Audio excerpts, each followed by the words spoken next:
ये लहंगा तो बहुत खूबसूरत है अम्मा, ये कौन लाया है? मैंने सामने पड़े लाल रंग के खूबसूरत और भारी लहंगे को देखकर सवाल किया, जिसको देखकर मेरी आंखें खैरा हो रही थी। तेरे ससुराल वाले दे गए हैं, अम्मा ने बताया तो मेरी आंखें खुशगवार हैरत से खुली की खुली रह गई। मेरे ससुराल वाले? मगर अम्मा, हमारे यहाँ बारात का जोड़ा तो लड़की वालों की तरफ से ही होता है और वलीमे का जोड़ा और बाकी सब चीजें ससुराल की तरफ से होती हैं। तो उन्होंने ऐसा क्यों किया? मैंने हैरानी से उस जोड़े को तकने के बाद अम्मा से सवाल किया तो मेरी अम्मा ने गहरा सांस भरकर मेरी तरफ देखा और बोली, शुक्र कर के तेरे ससुराल वालों ने शादी का जोड़ा भी भेज दिया, वरना मेरे पास तो इतने पैसे नहीं थे कि तुझे शादी का जोड़ा दिलवाती। मैंने यही सोचा था कि किसी रिश्तेदार से उसकी शादीशुदा बेटी का शादी का जोड़ा उधार ले लूंगी। खुदा भला करे उन लोगों का कि उन्होंने हमारा इतना ख्याल किया, वरना ये सब भी हमें ही खरीदना पड़ता और ये सब खरीदने के लिए मुझे किसी से उधार पैसे लेने पड़ते या फिर किसी के शादी का जोड़ा मांगना पड़ता। मेरी अम्मा ने खुशी और गम के मिले जुले तासुर से कहा तो मैं भी खुदा का लाख लाख शुक्र अदा करने लगी कि खुदा ने इतने अच्छे लोगों में मेरा रिश्ता कर दिया था। मैं सारे कपड़े और सामान समेटकर संदूक में रखने लगी। अगले 3 दिन बाद मेरी शादी थी। तभी अम्मा छोटी मोटी तैयारियां कर रही थी जो हमारे बस में थी। ये रिश्ता हमें एक जानने वाली के तवस्सुत से मिला था। मेरे होने वाले ससुराल में 5 लोग ही थे। मेरी सास, मेरा शौहर, एक देवर और 2 नंदे। दोनों नंदे मेरे शौहर और देवर से बड़ी थीं और शादीशुदा थीं। उनके दो दो तीन तीन बच्चे थे और वो ज्यादातर अपने ससुराल में ही रहती थी। हमारे जिस जानने वाली ने इस रिश्ते के बारे में बताया था, उसी ने बताया था कि मेरी बड़ी नंद ने मुझे किसी शादी में देखा था और अपने भाई के लिए पसंद कर लिया था। तभी हमारे घर में रिश्ता भेज दिया। मेरे घर में सिर्फ मैं और मेरी माँ ही थे। मेरे अब्बा के इंतकाल मेरे बचपन में ही हो गया था और मेरा कोई बहन भाई भी नहीं था, जिसके बाद मेरी माँ ने खुद ही कमाकर मेरी परवरिश की। बाप का साया सर से उठ जाए और औलाद यतीम हो जाए तो ददियाल वाले और ननियाल वाले भी मुंह मोड़ लेते हैं, और यही कुछ हमारे साथ भी हुआ था। मेरे दादा दादी और नाना नानी थे ही नहीं, और बाप के मरने के बाद न ही मेरे चाचाओं और ताया लोगों ने हमारी कोई माली मदद की थी और न ही मेरे मामू अपनी बहन यानी मेरी अम्मा का सहारा बने थे। तभी हर तरफ से नाउमीद होकर हम दोनों ही एक दूसरे का सहारा बन गए थे। मेरी माँ ने मेहनत मजदूरी करके मुझे पढ़ाया लिखाया, लेकिन चूंकि मेरी अपनी भी दिलचस्पी पढ़ाई में नहीं थी और माँ भी बीमार रहने लगी थी, तो मैंने मैट्रिक के बाद पढ़ाई को खैर बात कह दिया और फिर घर के कामकाज करने के साथ साथ लोगों के कपड़े सिलाई करके पैसे कमाने लगी। मेरे हाथ में बेहद सफाई थी।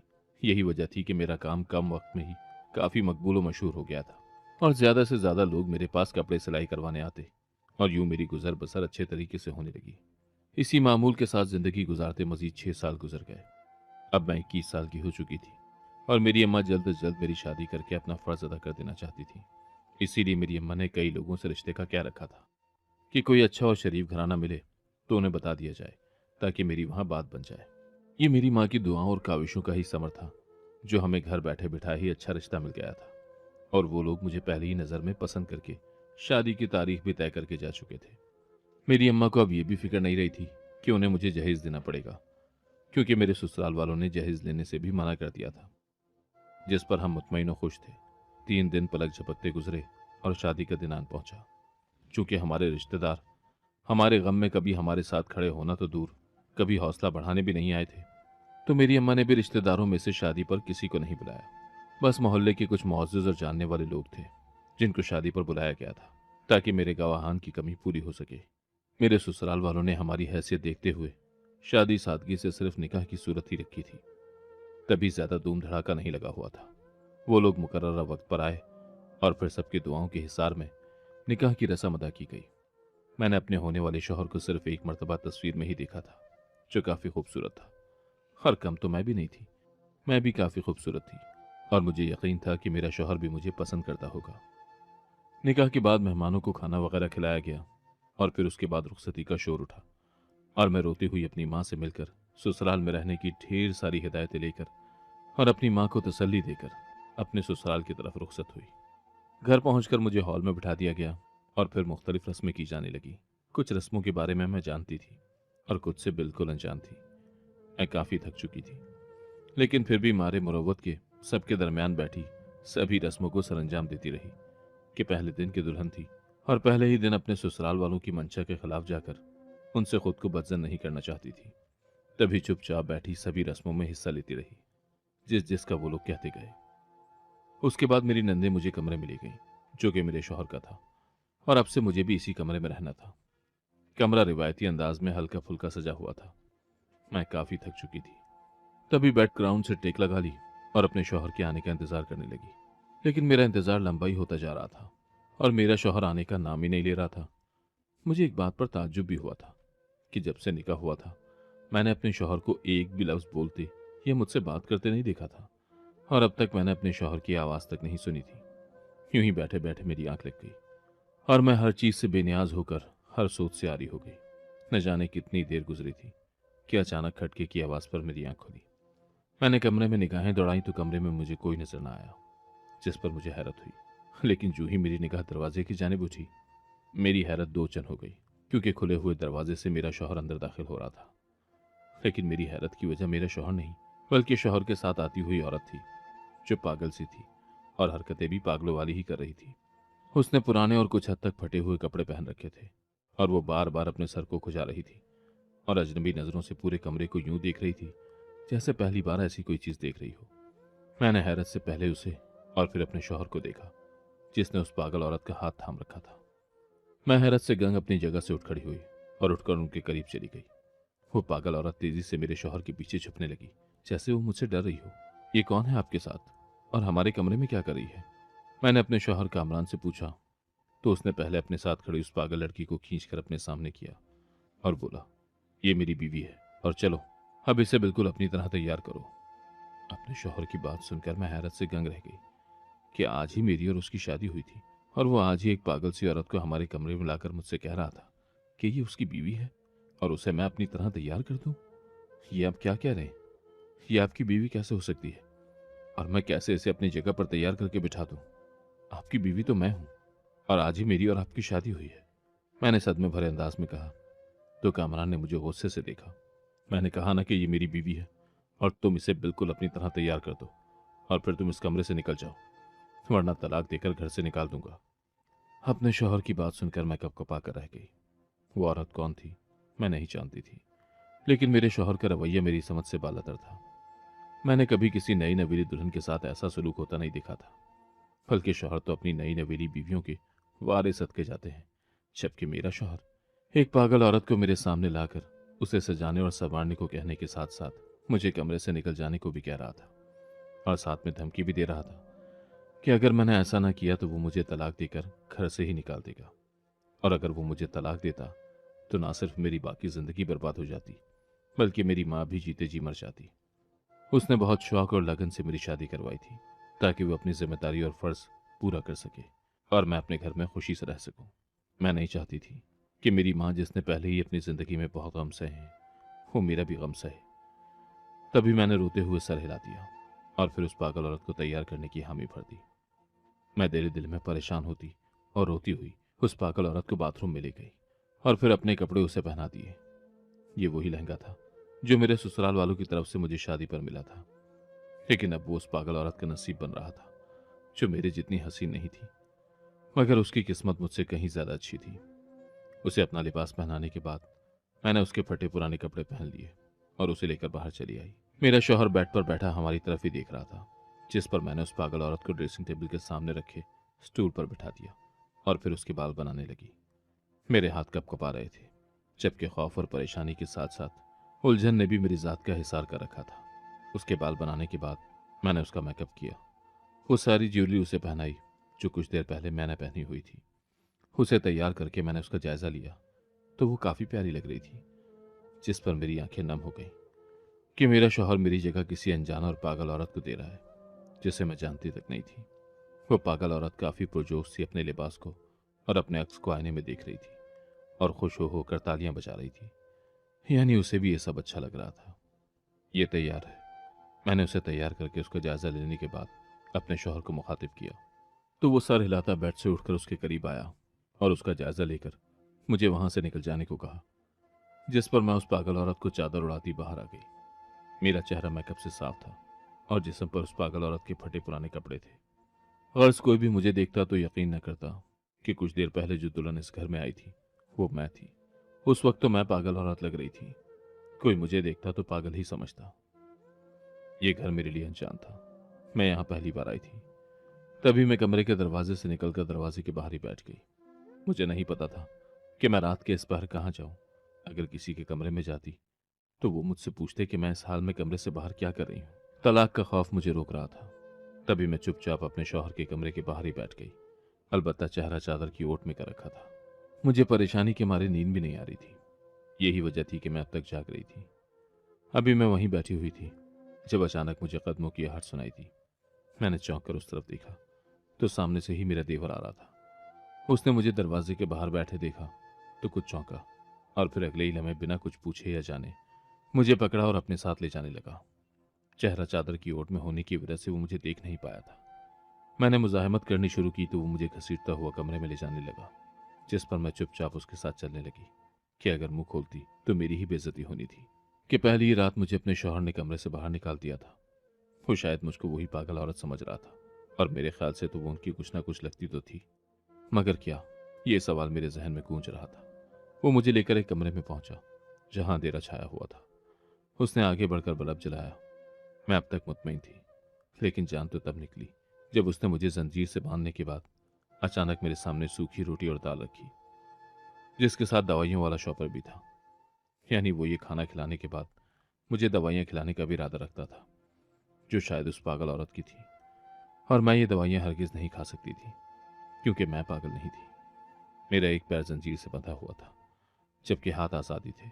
उसने कहा कि खाना खाओ, मगर मैंने तेजी से नफ़ी में सर हिला दिया कि मुझे नहीं खाना। जैसे ही मेरा सर नफ़ी में हिला तो मेरे सर से चादर उतर गई, जिसकी वजह से मेरा चेहरा उसके सामने आया हो गया। उसने जैसे ही मेरी तरफ देखा तो हैरत से उछल पड़ा और बेयकीनी से मुझे देखने लगा। आप यहाँ क्या कर रही हैं? उसने तेज लहजे में बेहद हैरानी से पूछा, जैसे उसे अभी भी यकीन ना आया हो कि यहाँ वो पागल औरत नहीं बल्कि मैं हूँ, जो आज ही उसकी भाभी बनी है। उसके पूछने पर मुझे रोना आने लगा। उसने आगे बढ़कर मुझे जंजीर से आज़ाद कर दिया, जिस पर मैंने चादर को अपने सर पर दुरुस्त किया। कम आएगी का एहसास मुझे खून के आंसू रुला रहा था। उसके पूछने पर मैंने रोते हुए उसे सारी बात बता दी थी, जिस पर वो सर पकड़कर बैठ गया और बोला कि आपको आपका कमरा छोड़कर नहीं आना चाहिए था, और आप डरकर ना सिर्फ कमरा छुड़ाई बल्कि भाई की बात मानकर उस पागल को भी अपनी जगह दुल्हन बनाई और खुद ये फटे पुराने कपड़े पहन लिए। मैंने रोते हुए कहा, मैं और क्या करती? तुम्हारे भाई ने मुझे तलाक की धमकी दी थी। मैं गरीब लड़की हूँ, मेरी तलाक का सुनकर मेरी मां मर जाती। तभी कामरान की हर बात मान ली। उसने मेरी बात सुनकर ताज्जुब से गहरा सांस भरा और फिर मुझे अपने पीछे आने का इशारा करके बाहर निकल गया। मैं खौफजदा और सहमी हुई हिरनी की तरह उसके पीछे कमरे से बाहर निकली और फिर उसके पीछे उसके कमरे से दूर एक और कमरे में दाखिल हुई तो सामने ही पलंग पर मुझे मेरी सास लेटी हुई नजर आई, जो पहले तो जगाए जाने पर हैरान थी और फिर मुझे फटे पुराने कपड़ों में देखकर दंग रह गई थी। उनकी हैरानी पर मैंने तो नहीं मगर मेरे देवर ने उन्हें सब कुछ बता दिया, जिस पर मेरी सास गहरा सांस भर कर रह गई। मुझे लग रहा था कि कुछ तो है जो मुझसे छुपाया जा रहा है। तभी मैंने अब पूछ ही लिया कि वो औरत कौन है जिसे मेरा शौहर अपने कमरे में ले गया है और उसकी वजह से मुझे अपने कमरे से बाहर निकाल दिया है। मेरी सास ने मेरे देवर को जाने का इशारा किया। वो बाहर चला गया तो मेरी सास ने मुझे अपने पास बिठाया और बताने लगी कि वो उनकी सगी भांजी है, उनकी बहन की बेटी। उसके माँ बाप उसके बचपन में ही फौत हो गए थे, जिसके बाद उन्होंने हमेशा के लिए उसे गोद ले लिया और यूं उनके घर आ गई। फिर वो उसकी परवरिश अपने बाकी बच्चों की तरह ही करने लगी। वक्त गुजरता रहा और वो भी उनके बच्चों के साथ बड़ी होती रही। सब बहन भाइयों में से कामरान ही उसके सबसे ज्यादा नजदीक और बेस्ट फ्रेंड था, बावजूद इसके कि कामरान उससे उम्र में 3 साल छोटा था। तालीम हासिल करने के बाद उनके बेटों ने जॉब कर ली, जबकि बेटियों की उन्होंने शादी कर दी। ऐसे में उनकी भांजी ने उन्हें बताया कि वो किसी लड़के को पसंद करती हैं और उससे शादी करना चाहती हैं। उन्हें भी कोई एतराज नहीं था, क्योंकि वो भी उसकी खुशी को ही अजीज रखती थी। लड़का खूबसूरत था और उन्हें शरीफ ही लगा था। वो उनकी भांजी मारिया से कैसे मिला और कैसे उनकी जान पहचान हुई, वो नहीं जानती थी। उन्हें यही लगा कि वो दोनों एक साथ पढ़े हैं तो उनकी भांजी उसे अच्छे से जानती होगी, तभी उन्होंने इतनी छानबीन नहीं करवाई और यूं उन दोनों का रिश्ता पक्का कर दिया गया। लेकिन जब ये बात कामरान को पता चली तो उसने बहुत हंगामा मचाया कि वो उसे पसंद करता है और उससे शादी करना चाहता है। उसके लिए उम्रों का फर्क कोई मायने नहीं रखता। मेरी सास के लिए भी एतराज की बात नहीं थी, बल्कि वो खुश होती अगर उनकी भांजी घर में ही रह जाती। लेकिन मारिया उस लड़के से बहुत प्यार करती थी और अगर ऐसे में उसे कामरान के हवाले से ऐसी कोई बात मालूम होती तो वो शायद सह नहीं पाती और उन सबसे बदजन हो जाती। तभी उन्होंने अपनी भांजी मारिया को उसके बारे में कुछ नहीं बताया। और कामरान को यह कहकर चुप करवा दिया कि मारिया राजी नहीं हो रही और ना ही वो कामरान से शादी करना चाहती है। ये सुनकर कामरान भी खामोश हो गया और कमाई के गर्ज से बैरून मुल्क चला गया। मारिया की शादी में भी शिरकत न की। मारिया की जल्दी उस लड़के से शादी कर दी गई क्योंकि लड़के वालों को जल्दी थी। मारिया को रुखसत करने के बाद वो सब मुतमईन थे, लेकिन अभी उसकी शादी को 1 महीना ही गुजरा था जब मारिया वापस आ गई। वो नीम पागल सी हो गई थी और यही बात उससे पता चली थी कि उसका शौहर उसे तलाक देकर फरार हो गया। उससे मारिया का राब्ता फेसबुक के जरिए हुआ था और वो मारिया के सोने के जेवरात, नकदी रकम और सारा कीमती सामान लेकर उसे तलाक देकर जा चुका था। कहाँ, ये किसी को मालूम ना हो सका था। उसने मारिया के साथ फ्रॉड मैरिज की थी और मासूम सी मारिया उसकी बातों में आकर अपनी जिंदगी बर्बाद कर चुकी थी। मारिया हामला थी और ये खबर उसके लिए शौक से कम नहीं थी। उसके दिमाग को सदमा लग गया था और वो पागलों की तरह हरकतें करने लगी थी। फिर वो मुकम्मल पागल तब हुई जब उसने अपना बच्चा खो दिया। वो सीढ़ियों से गिर गई थी जिसके बायस उसका हमल ज़ाया हो गया और वो अपना जहनी तवाजुन मुकम्मल तौर पर खो बैठी। कामरान को इस सब के बारे में पता लगा तो वो वापस आ गया और मारिया को संभालने और उसका इलाज करवाने लगा। मगर डॉक्टर्स का कहना था कि अब ये शायद ही कभी ठीक हो। उनका कहना था कि मारिया को जहनी तौर पर बहुत सताया गया है, जिसकी वजह से वह होश व हवास में नहीं है। हाँ, अगर उसके साथ फिर से वही अमल दोहराया जाए तो शायद वो ठीक हो जाए और उसको सब कुछ याद आ जाए, या फिर उसकी शादी कर दी जाए। शादी होगी, शौहर होगा और बच्चे होंगे तो वो ठीक हो जाएगी। कामरान ने सुनते ही वावेला डाल दिया कि अब वो उससे शादी करेगा, फिर चाहे वो पागल ही क्यों ना हो। और यूं उसने उससे शादी कर ली। मगर मारिया ठीक ना हो सकी। उनकी शादी को 4 साल गुजर चुके थे, मगर अब भी मारिया पहले जैसी ही थी। ना ढंग से खाती पीती थी और ना ही साफ कपड़े पहनती थी, बल्कि किसी को खुद को हाथ भी नहीं लगाने देती और उसे जंजीर से बांध कर रखा जाता था, क्योंकि कई बार उसने दूसरों को नुकसान पहुंचाने और भागने की कोशिश की थी। उसका और कामरान का रिश्ता सिर्फ कागजी है। कामरान की इतने सालों की मेहनत भी कामयाब ना हो पाई और अब भी वो वैसी ही है। घर वालों ने समझा बुझाकर कामरान की शादी मुझसे करवा दी कि अब सारी उम्र वो एक पागल लड़की के साथ नहीं गुजार सकता था। कि मेरी सास यानी कामरान की माँ अपनी जिंदगी में उसे हंसता बसता देखना चाहती थी। पिछले कुछ हफ्तों से मारिया की तबीयत खराब रहने लगी थी और कामरान की शादी के झंझटों में वो उसे अस्पताल नहीं ले जा पाए थे। और कामरान के आज के मेरे साथ रवैये की वजह भी मारिया ही थी। वो मारिया को दुल्हन बनाकर एक बार फिर उसे पिछली जिंदगी याद दिलाना चाहता था। तभी मारिया उसके कमरे में मौजूद थी, जबकि ये सब अपनी सास की जबानी सुनकर मुझे जोरदार झटका लगा था कि मेरा शौहर पहले से शादीशुदा था और मेरे साथ धोखा हुआ था, जिस पर मेरा दिल खून के आंसू रो रहा था। शायद मेरे साथ शादी भी इसीलिए करवाई गई थी कि मैं गरीब थी और अपना घर बचाने के लिए कुछ कह नहीं सकती थी। मेरी सास मुझे लेकर शौहर के कमरे की तरफ बढ़ी और दरवाजा बजाया, जो अगले ही पल खुल गया। सामने ही नीचे फर्श पर मारिया सजी संवरी हालत में सो रही थी, जबकि कामरान रोया रोया लग रहा था। मुझे उस पर और मारिया पर बेसाख्ता तरस आया, मगर मैं कुछ भी ठीक नहीं कर सकती थी। कामरान एकदम अपनी माँ से लिपटा और रोने लगा, जिस पर उसकी माँ उसे तसल्ली देने लगी और उसे मेरे हवाले से की गई गलती का एहसास दिलाने लगी, जिस पर कामरान ने शर्मिंदा अंदाज में मुझे और मेरे हुलिये को देखा और फिर मुझसे माजरत करके मुझे अंदर ले गया। मेरी सास ने सोई हुई मारिया को उठाया और फिर बहला फुसलाकर उसे अपने साथ ले गई। उसके जाने के बाद मेरे शौहर ने एक बार फिर मुझसे माफ़ी मांगी और अपने रवैये की वजह बताने लगा, जो मैं अपनी सास से सुन चुकी थी, कि वो ये शादी नहीं करना चाहता था ताकि मारिया को संभाल सके, लेकिन घर वालों ने ज़बरदस्ती करवा दी। मैंने कामरान को तसल्ली दी और अपने साथ का यकीन दिलाया, जिस पर वो काफ़ी देर अपना गम मुझसे गलत करता रहा। मुझे यकीन था कि मैं जल्द ही उसके दिल में जगह बना लूंगी। वैसे भी जो हो गया था उसे बदला नहीं जा सकता था, ना ही अपनी माँ को या किसी और को मैं इस बारे में बताने वाली थी, क्योंकि मारिया एक बेज़रर सी औरत थी जिससे मुझे कोई खतरा नहीं था। शादी के बाद सभी मेहमान अपने अपने घरों को रुखसत हो गए। मैं मारिया का अपनी सगी बहन की तरह ख्याल रखने लगी। उसका खाना पीना, उसके कपड़े वगैरह सब मैं ही देखने लगी थी और कोशिश करती थी कि उसके साथ अपना रवैया दुरुस्त रखूं। ये सब देखकर बाकी घर वालों के साथ कामरान भी खुश रहने लगा था और उसके दिल में मेरे लिए जगह बनने लगी थी, जिसका इजहार वो अपने मोहब्बत भरे अमल और लफ्जों से करता रहता था। मारिया मुझसे काफ़ी हद तक मानूस हो चुकी थी, लेकिन वो ठीक नहीं हो पा रही थी। उसकी दवाइयाँ भी तब्दील करके देखा था, लेकिन नतीजा सिफर रहा था। अब तो बाकी सब भी उसकी हालत से मायूस हो रहे थे, लेकिन कामरान चाहता था कि वो ठीक हो जाए।